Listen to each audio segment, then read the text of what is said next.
Good afternoon, ladies and gentlemen. You're tuned into the Nest radio station, your source for engaging student-led conversations about our community.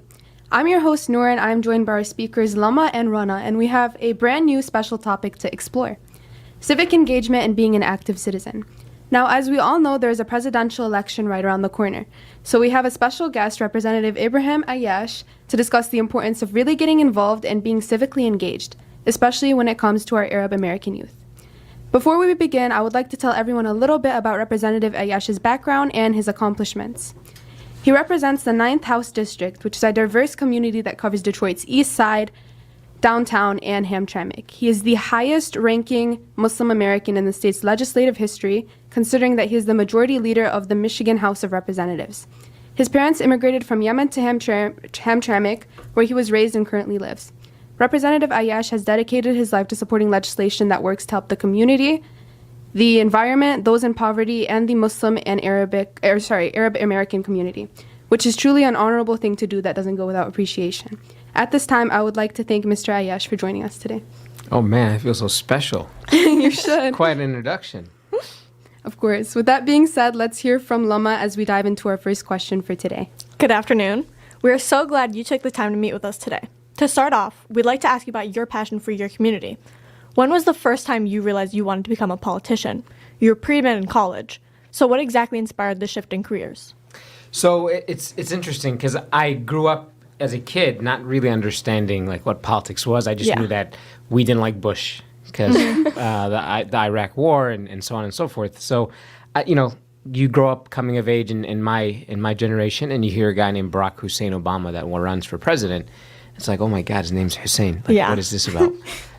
So became inspired by his story and his candidacy at a young age, when I was 12, 11, 13. And I end up becoming super passionate about politics, finding ways to get involved locally. When I get to Michigan State University, I end up sort of detaching from politics, and I grew disinterested in it. My brother got really sick at one point, and I spent 6 months in the hospital with him. And that experience, I really wanted to go and be a nurse because I saw what nurses did for my brother. So I told my parents, hey, I think I want to go to nursing school instead. Mom's like, oh, since you're going to go into medicine, you might as well go all the way. So go ahead and just be a doctor. So when I did that, that was the intention. I did my pre-med classes. I still studied political theory at MSU, but politics was always the passion for me as a side hobby, and my intention was I'm just going to become a doctor and write checks to politicians that I liked. And 2016 happened, and it was not an election I was super engaged in. I did vote, but I was not deeply involved in the campaigns like I was in 2012 and 2008. And this guy named Donald Trump becomes president of the United States, and I didn't believe it. In fact, I was so confident that he was not going to win that I made a bet with my friend the day of the election. I said, if Donald Trump wins the White House, I will drink a Heineken and I will eat prosciutto. Pork and alcohol, right? The cardinal sins. Yep. And I remember when the results were coming in, my buddy Daniel says, okay, are you going to eat it? Are you going to drink it? And I was like, nah, dude, I'm not going to do it. Because I was so confident it wasn't going to happen. Yeah.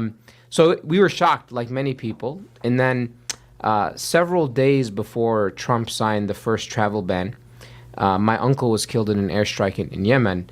And that was really frustrating because we had spent thousands of dollars and almost a decade trying to bring him into this country.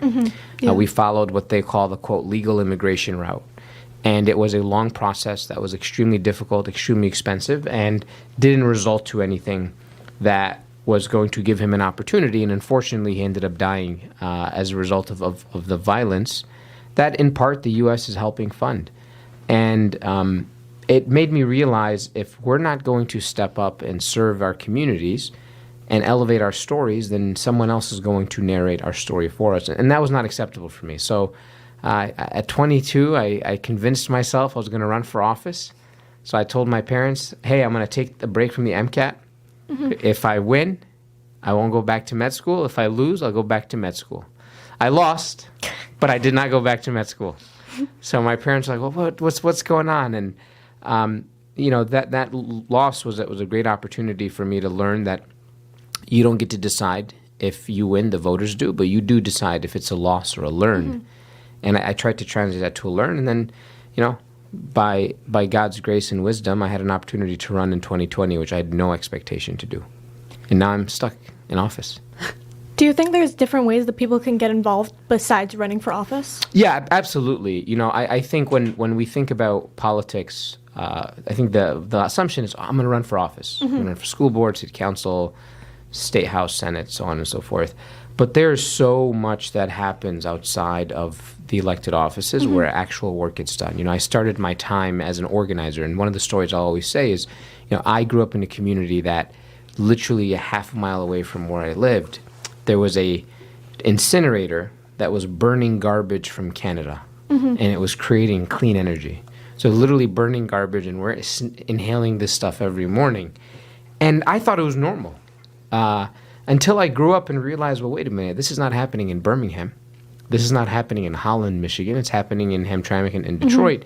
So we organized and we protested, and we used to block the trucks. We used to stand in the street to try to block the trucks from coming in.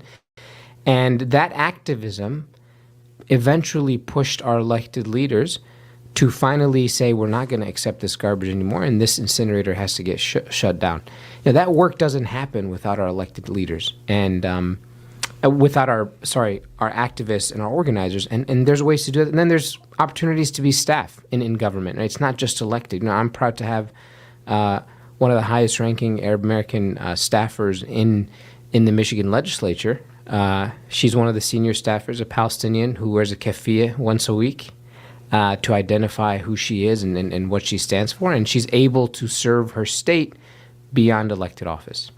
Yeah. So basically, you said previously that when you were in pre-med, it's like you always kind of had this passion for helping people.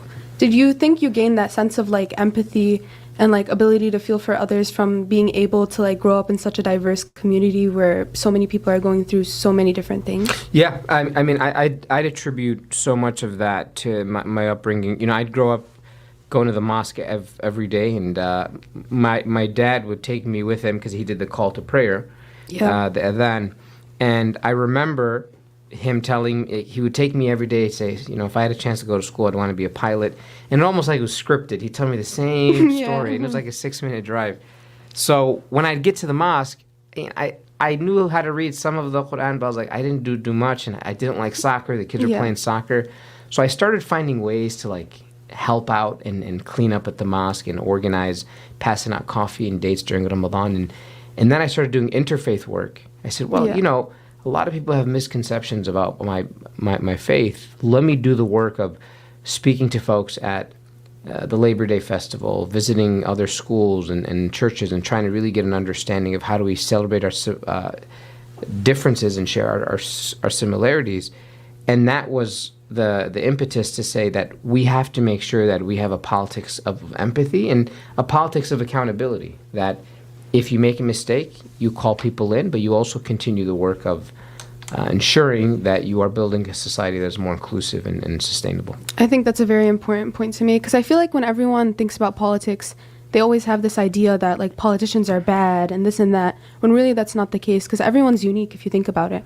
Everyone has different morals and different beliefs that could go a completely different way than traditionally if it's done properly and correctly. Right. 100%. With cleaning up, you have a proposal called Michigan Clean and Green, and you specify low-income neighborhoods. Yeah. Is the reason why you specified low income? Yeah, absolutely. When you think about where you are seeing the pollution that's happening across our communities, it's usually in places that are a little bit more black, brown, and poorer than the rest of the state. And that's not by accident, that's by design. Where we place factories, where we place chemical processing facilities, where we place landfills, where we place, all these types of things that are causing detrimental impacts to people's health, that is a decision a politician and a bureaucrat is making. Someone in government is issuing a permit for those things to be placed where they are. So we have seen this over decades. The pollution that you see in places like 48217, which is Southwest Detroit, Marathon Petroleum. You guys ever drive down I-75 and you see that big Pistons ball? And, that's where Marathon does a lot of their refineries. Sometimes you'll smell rotten eggs or something stinky when you're driving down the freeway. That's pollution that's going into people's homes and backyards and in their water. You saw it happen in Flint, where you had a decision that was made to, quote, save money that ended up costing people their lives, and generations of children have grown up with permanent lead damage. That was not a disaster. It's not like a hurricane hit our communities. Michigan is fortunate to not have natural disasters to the extent that you see in other parts of the country. But what we are seeing is active decisions made by politicians that then end up having long-term impacts for people. And it's usually folks that are in poor communities. So I recently, so basically I'm studying law right now. Okay. And I recently found this thing. It's called broken windows policing. Okay.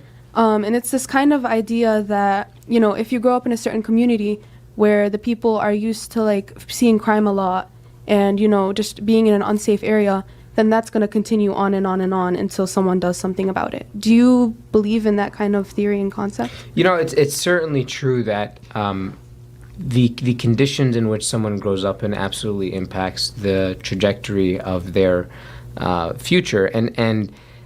But on the same token, it is also true that the young kid that grows up in a community that is ridden with crime and poverty, that kid has just as much of a right to dream and have ambition as the kid in the rich suburb. Yeah. And it's you look at all of the things, the determinants of health and future or success. Those are the things that we take for granted. People underestimate how valuable having a clean sidewalk is. I know. In a park for someone to go play in. They don't see the value of street lights. There's something it's just you take that for granted. Like, okay, imagine growing up in a community where your city or community or street has no street lights that are on, or the alley is ridden with weeds and rodents, and there's a abandoned home that people use for drug trafficking and things of that nature. Absolutely. That's going to impact the way that child is going to grow. And I sort of look at it similar to like a fruit. You can plant an apple tree in a lush green space, or you can plant it in an area that has a lot of concrete and has a lot of pollution and whatnot.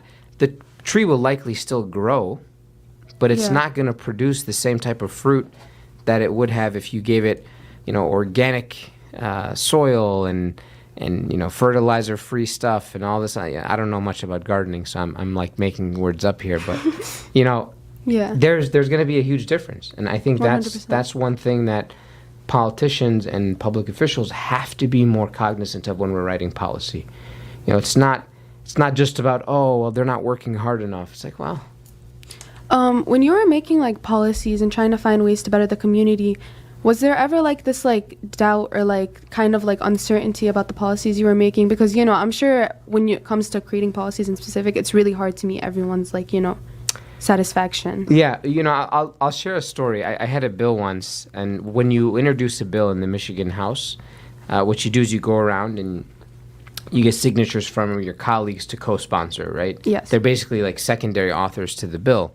And it was a simple bill. It was to increase the minimum wage. So I went around to my colleagues and said, hey, do you want to co-sponsor the bill? And I'll never forget this. One of my colleagues asks me, who is this going to piss off? And I was like, what is wrong with you? I got so mad at him.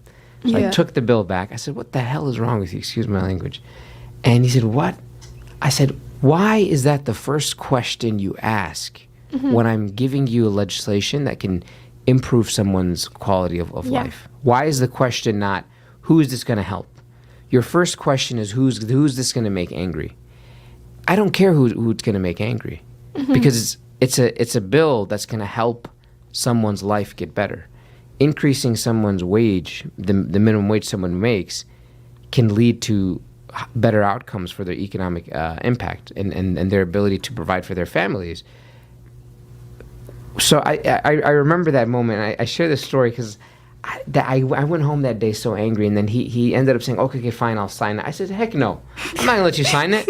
Like, get out of my face. Like, you don't- all that just to say you're going to sign it. Right. Yeah. So it's fascinating because it's, folks think with that mindset. And I'll be honest with you, having served in Lansing now for a little over 4 years, what you're going to see is there's a lot of special interest, and so much of what we decide is by who's in the room.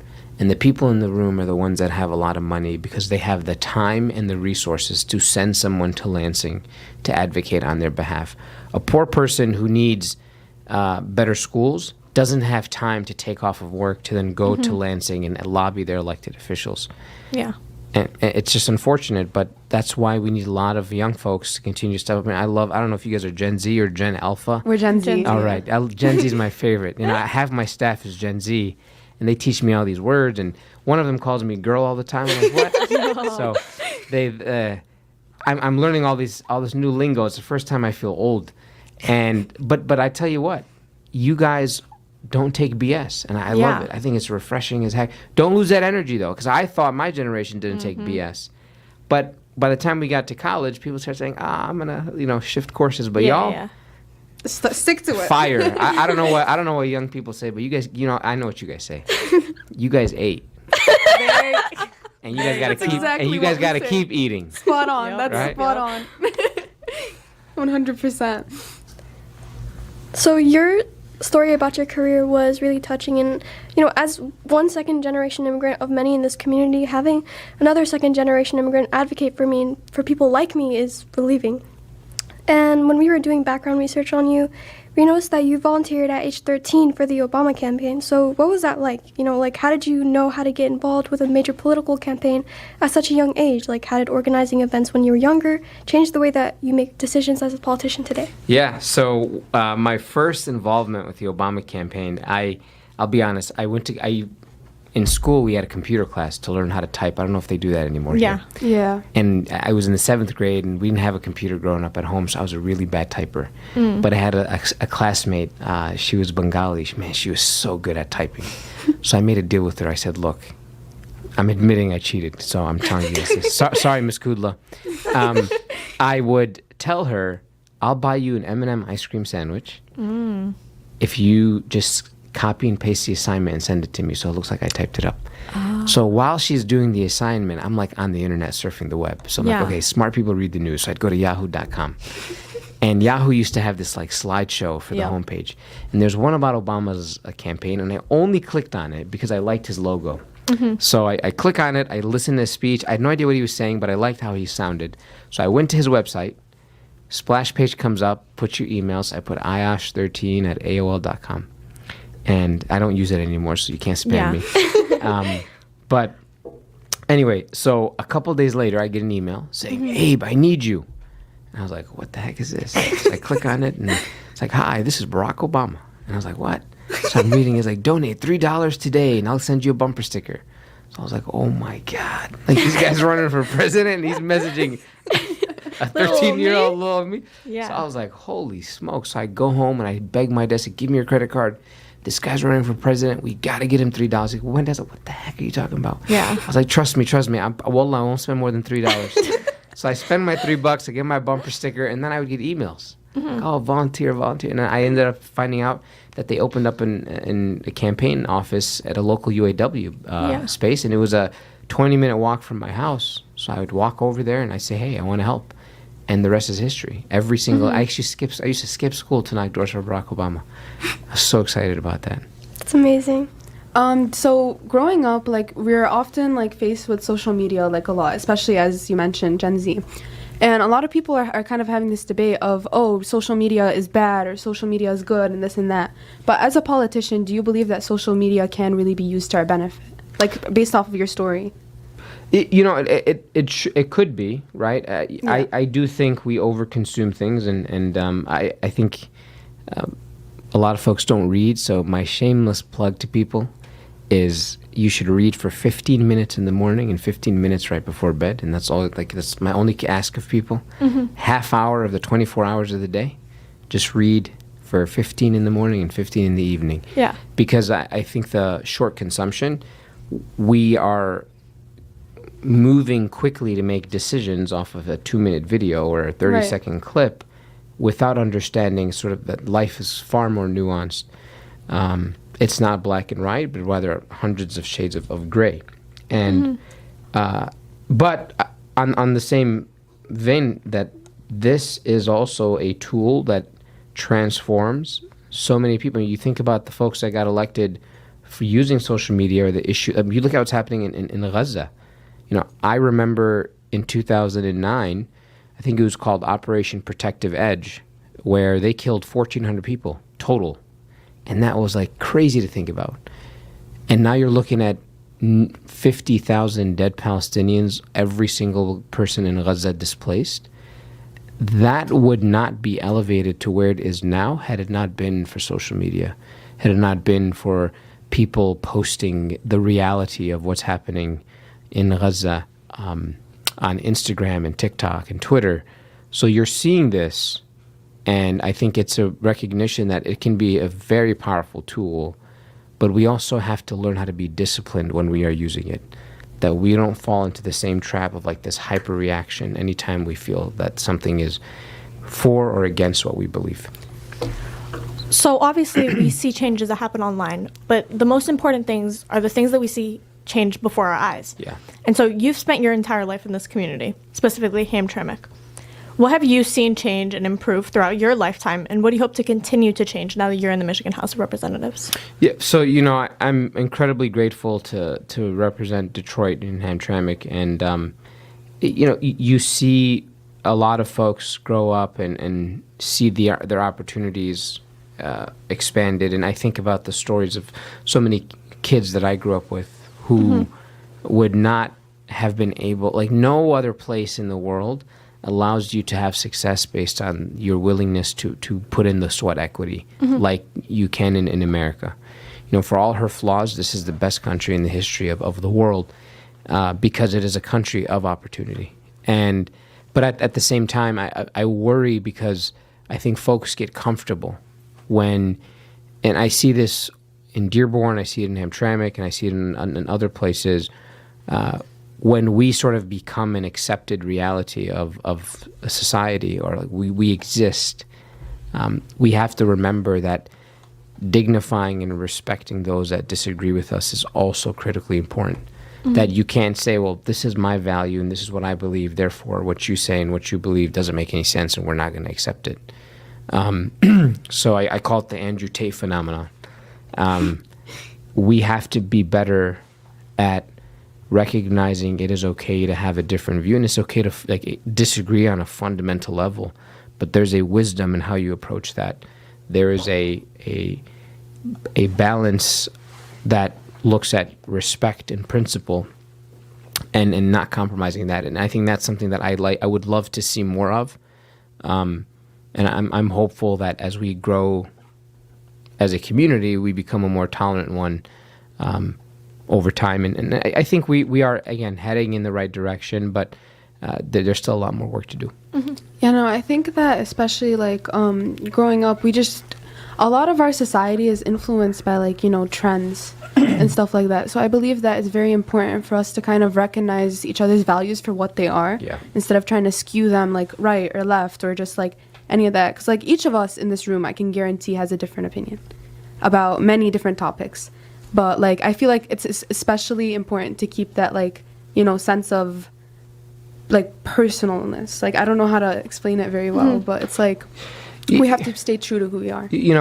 My dad always tells me you meet people where they're at to get them where you want them to go. And I think you think about that I'll use like a physical example. If I'm talking to you and I'm screaming at you, you can walk farther away and I'll scream louder, but my voice to you becomes lower because you're going farther and farther away. Well, I can scream as loud as I want. Eventually, we're going to be so far apart that you're not going to hear me anymore, no matter how loud I scream. That, I think, is a example and a demonstration of how being able to sit in a room and say, I disagree with you, and engage. And I'm not saying, oh, I disagree, but it's okay. Like I tell my Republican colleagues all the time, I can disagree with you, but I'm never going to excuse the fact that you think kids should go hungry or that we should keep allowing a corporation to pollute. Like, that's not something, oh, we'll just agree to disagree. Like, nah, dude. Like, I'm not going to agree to disagree. That's a terrible thing that you won't change. But the way I'm going to convince people to agree with me and to understand, and I look at the stories of our prophets. You know, in my faith, you look at what, like, Prophet Noah, I mean, for thousands of years, he went around and asked people to listen to the message. His own son rejected his teachings. And it just shows you that you have to have a level of patience and a commitment to community. Like, why are you doing what you're doing? That's always the question you should always ask yourself. Constantly go back and reflect, like, why am I doing this? You know, and not everything we do in life has to have like some hero purpose. I think we like, is it called main character energy? Is that what you say? Yep. You know, I saw a buddy of mine. You said you were into creative work.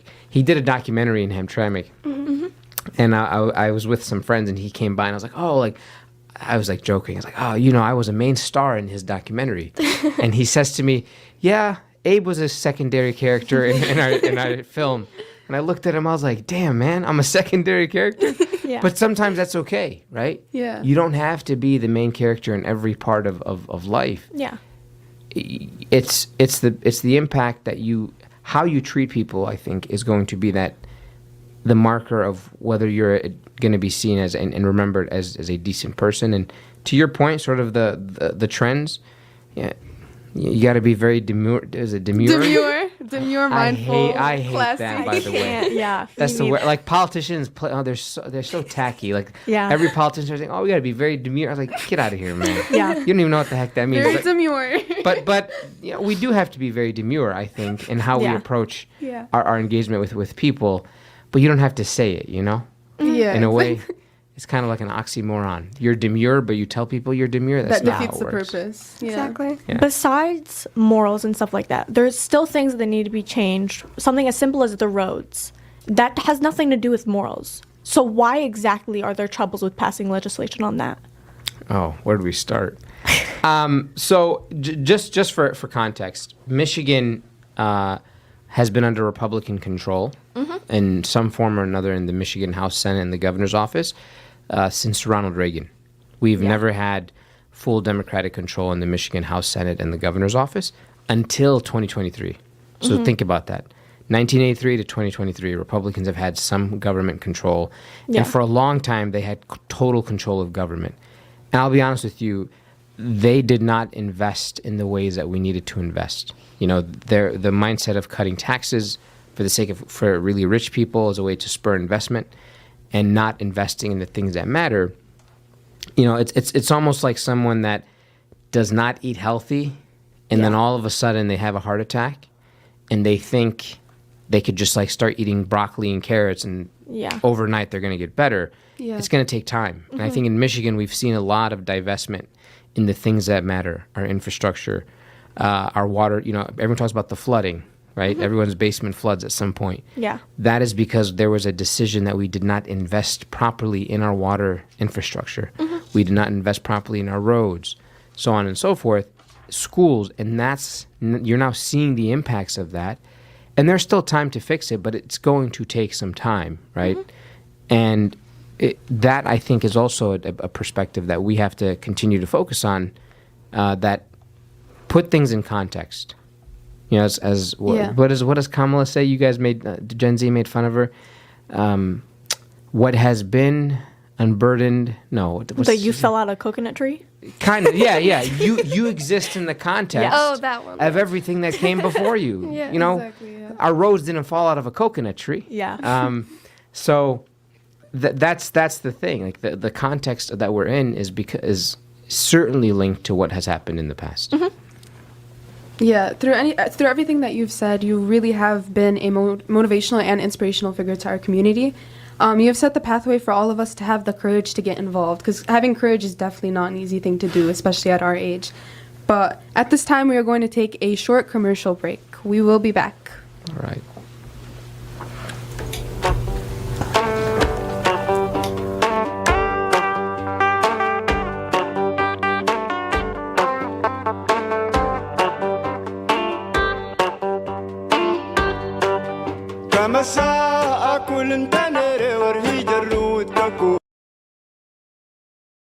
Station. Once again, I'm your host Noor, and we are here with Representative Aiyash. Thank you so much for taking the time to come to speak to us and share your journey with our community. Let's carry on the conversation. Rana, I believe you had something to share with us. Yeah, so Ibrahim, as a young Muslim American in politics and as a son of immigrant parents, have you ever felt a sense of imposter syndrome? What's your advice to youth in our culture who want to push the boundaries of what's possible, but are afraid of not being good enough or being judged as incompetent simply because of their different backgrounds? All the time. And it's not going to stop. And you got to recognize that's okay. You know, I was elected leader. I'm the youngest leader in Michigan's history, and being the first Muslim and person of color in that position is kind of crazy, right? And I see the level of respect that sort of the institution gives me. It's a lot different. I know if I was a white man named Bob Yeah. or Abram, there'd definitely be a different level of respect and the way people engage with me. And there's subtle ways. You know, people think me, Abdullah Hamoud, and Darren Camilleri and Ranjiv Puri, sort of some of my former colleagues, we all look alike. I'm like, no, we do not. Like, there's no way you can mistake an Indian guy for this Arab dude. Like, it just who doesn't have a beard, right? Yep. Like, there's there's stuff that happens all the time. I remember we were at the Mackinac Policy Conference. Someone came up to me and said, "You're doing a great job, Mayor." And I'm like, "What?" But it happens all the time. So, you know, there are moments where I'm like, am I smart enough to be in this place? Right? But then I remember there were some really stupid people in this position, right? Yeah. So, recognize that you only control the output that you can give. You never get to control the feedback. And it's a good moment to check yourself of, am I doing this for validation or am I doing it because of my values? And if you're able to sort of gauge that, then I think you're going to be in a good place. So it's tough to be able to have that mindset, but it's constantly checking yourself and detaching yourself from the work is important. You know, politics is not something I do all the time. I like being a private guy. Yeah. I love being a private citizen, hanging out with my friends, and it's like every time I go somewhere, people say, "Oh, what do you think of this?" I'm like, Like you're just trying to get lunch and can I eat this burger without you asking me about Biden? 100%. So. But whenever, like, we talk about imposter syndrome, it's not just within, like, a political sphere, like, outside of our community. Yeah. There's a ton of people that feel it within their community, where it's, like, the whole idea of being whitewashed or not being religious enough. Do you think there's different ways that, like, we can tackle that problem, not only within ourselves, but to our community in general? Yeah, you know, I just push back on it. It's like when people try to criticize me for the work I do, or they focus on me, I says, damn, y'all have all this energy to come after me. Yeah. Right? Yeah. But you don't match that energy to somebody else. I say, what's the deal with that? So I check them. I say, what's your problem? Yeah. You know, but at the same time, again, going back to the piece of advice that my dad gave me, he said to me once, before I told him I was going to run for a second time, he said, son, you got to be like a football. And I think he's talking about soccer because the guy's not, but I'm thinking like American football. Yeah. He goes, you're going to get kicked in the dirt. You're going to get booed. You're going to get cheered on. Yeah. You have to have skin as tough as leather. You Yeah. got to focus on the goal. And I think that's the piece. Sometimes your own fans will boo you, your own team, because you're not playing well, or they think you're not playing well. But then look at Lions fans, right? Lions wearing fans that are shirt like, right now. F the Lions, right? Yeah, go Lions, right? Jared Goff. I like Amon-Ra St. Brown. He's my favorite Lion. But anyway, going back to that, like you got folks that were just bashing out the Lions. Yeah. And now it's like, oh, you've heard of the term, I don't know if young people know what this means, bandwagon. Yep, we do. Okay. I actually just don't know making what that Sheep. means. Sheep? Sheep. Like you just hop on the follow the bandwagon. trend. Oh, Yep. yeah. Yeah. Trend hopper. Trend what we hop. say, That's yeah. trend hopper. That's No, I Trend hopper. always hear you're a sheep. That's the hip term. Yeah, you guys are trend hoppers. But Yeah, I it's use trend it's that piece of it that I think you got to remember, that folks in our community will always be hardest on us, and I think it's because they want to be able to mold, because you look like them. They have an expectation of what you should be and how you should look and how you should present and what you should do, and I think it comes from a place sometimes of actual love, but Yeah. it's like the tough parent that doesn't realize that their tough love is actually having an inverse effect on helping you grow. But, be a football. Be a football. Soccer. Love that. Lama, you wanted to say something, I believe? No? Okay. So thank you so much for sharing your personal experiences with us and your advice on how our generation can be like genuinely influential and can have the ability to make a difference in the community, in a community that's not always sure of what's next. We are close to wrapping up our interview, but I wanted to end on a lighter note. So growing up in Hamtramck, I'm sure you've had some amazing, authentic Yemeni food. Okay. So if one of our listeners were to go to Hamtramck right now, where would you send them for like lunch or for dinner? Without hesitation, Rimas. I think they have the best hanith in the state. I've actually never heard of that. Sorry, Dearborn. Yes. Oh, Rimas. It's amazing. You should definitely check it out. Great food. The owner's a great guy. Where is it?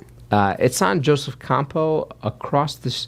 If you know where it's a restaurant called Main Street. It's like all the kids used to hang out. It's like right down the street from Main Street. So it's a great restaurant. Better than, I don't want to get in trouble. Because some Yemeni guys are going to call me and say, how dare you say this? I'm like, relax, man. It's okay. Better than That's most, why. better So than I most. tell people all the time, I carry my own coffee cups. Yeah. Yeah. And when I go somewhere and I get coffee from another Yemeni shop, I pour it in just a black cup. So Yeah. like, oh, where'd you get it from? I say, it's none of your business. Or maybe, Made are at you being home. a gatekeeper? Are you being a gatekeeper? No, I just don't want to get yelled at by these people because they're like, oh, how come you didn't come to this place? I'm like, relax, Yeah. bro. Yeah. Like, chill. you know? So here's another like easy one. Yeah. So what's like the last song that you can recall listening to that you like really, really enjoyed? Oh, I'm really bad with song titles. Can I pull up my phone and look? Oh my God. Me too. Okay, I'll tell you. I was just listening to this. So Arabic or English? Either one. Both. Let's get one from each. Okay. So Arabic, there is a song I literally just listened to called, I gotta find it on Shazam, hang on. Shazam is crazy, Shazam. by the way. You guys don't use Shazam? I don't use- think I I've use ever- Spotify. Yeah. I don't think. No, because Shazam is like you play it or whatever, and it tells you what the song is. Yeah. Yeah, It's crazy. I It's love not it. like Spotify. Oh. No, so I use Apple Music. I know Hey. you young people love No, Spotify. no. But- If you guys want to listen to music, tune into the Nest Radio. Exactly. Exactly. So there you go. So the latest song that I'm listening to is by Hamza Namida. He's an Egyptian artist. The acoustic version of this song. Crazy. It's called Daria Albi. So it's a great song, 10 out of 10. Okay. So I love sappy songs, like heartbreak songs. I love heartbreak songs. Like even like I'll just listen to it and they make me happy. You know? Yeah.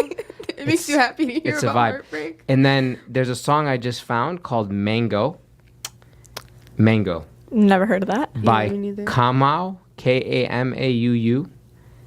It's so good. I don't know if we're like gonna get in trouble if we play it, but I was listening to it. I was like, man, I heard it on a YouTube commercial, and I was like, so I stopped the commercial. You know how like, you skip? I stopped the commercial, got my phone, Shazam. Shazammed it. I'm like, I want this song, and I was like, damn. So it's called Mango, like the fruit. Yeah. Yeah. By Kamau, Kamau. Camus. It's okay if we're Kamau. pronouncing that wrong. It's great. But the one with so there's two versions of the song too. It's the one featuring Adeline. Okay. So it's a great song. 10 out of 10. We It will came out in definitely give that a 2020. listen. That's what Apple Music said to me. You seem But- like you have very interesting music taste. Like, So I've never heard of that song. My staff make fun of me because I have like 12 songs in my whole library. That's all I listen to. Oh my god, no. If you looked at So, my like- liked songs, like 2000. So can I say something? I'm not ashamed to say Yeah. trendy songs are totally fine with me. Like if something's trendy, I listen Yeah. to it, right? Yeah. I think it just Um, depends though. I listen to a lot of Kanye. I It's know I'm not okay. supposed to say Me that. Beyonce. Oh, Beyonce. tell Always you hits, what. always Icon, hits. 100%. You know that song "Break My Soul"? I would listen to it when I drive to Lansing. 'Cause I'm Yeah. like, y'all ain't gonna break my soul, right? I'm trying to look through it. Yeah. Oh, you know Rola and Sabah, like classic No idea what Arab that is. singers. Yeah, I don't know. Feiruz. Feiruz. Love Feiruz. Saluni Nas. Fire. Yeah. But Kulthum, people sleep on her. My because- grandma loves Kulthum. because her songs Grandma's like, crazy. If you I'm look at serious. her songs, She like likes it. 50 Everyone enjoys minutes. it. Yeah, they're Yeah. like 50 minutes long.